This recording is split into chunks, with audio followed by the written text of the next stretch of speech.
আজ ছিল আমাদের একটা নিমন্ত্রণ বাড়ি, যেই নিমন্ত্রণ বাড়ি এর আগেও আমরা গেছি, যে মামির স্বাদে। হ্যাঁ, ওনার ছেলে হয়েছে, ছেলের আজ ছিল অন্নপ্রাশন, মুখে ভাত। তো আমাদের ছিল নিমন্ত্রণ, সেই কারণে সেজে গুজে মা, ছেলে আর আমি তিনজনে মিলে চলে গেলাম আমাদের গন্তব্যস্থানে। গিয়ে দেখি অনেকই লোকজন চলে এসছে, মোটামুটি আমরা ছিলাম লেটে। তো মা ওই মানে যে মামার ছেলে, যে মামি, আশা করছি এর আগেও তোমরা ব্লগে বা ভিডিওতে কোনো কিছুতে দেখেছো। হ্যাঁ, এনার ছেলে হয়েছে। তো আমাদের তরফ থেকে সামর্থ্য অনুযায়ী একটা ছোট্ট উপহার ব্রেসলেট দিয়েছিলাম। তো এদিকে তো ছেলের কপি পেলে আর কিছু চায় না, বলছে জল দাও জল দাও।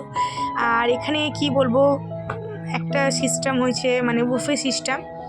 তো ওটা পরে বলছি, চল আগে টেস্ট করি চিকেন পকোড়া। ঠিক আছে, তো ওটা খেয়ে দেখি কেমন হয়েছে। খেতে তো ভালোই হয়েছিল, আমার তো সত্যি ভালোই লেগেছে খেতে।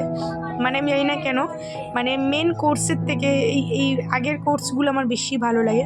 তারপরে ছিল চিলি বেবিকর্ন, জাস্ট বাউ বাউ, দারুণ ছিল, দারুণ খেতে। তো আমার মুখে এক্সপ্রেশন দেখে বুঝতেই পারছো খেতে খুব ভালো হয়েছিল। তো তারপরে আমি এখানে স্কিপ করেছি কফি, কারণ সবাই যেন আশা করি যে আমি দুধের জিনিস খাই না। আর এখানে স্কিপ করেছি ফুচকা। মা এদিকে দাঁড়িয়ে কফি খাচ্ছে, ছেলেরও খাবার কাছে কফি। তো এদিকে মেন কোর্সের দিকে যাবার পালা, উঠে গেলাম দুতলায়। মেন কোর্স নিয়ে সেভাবে কোনো ভিডিও করা হয়নি,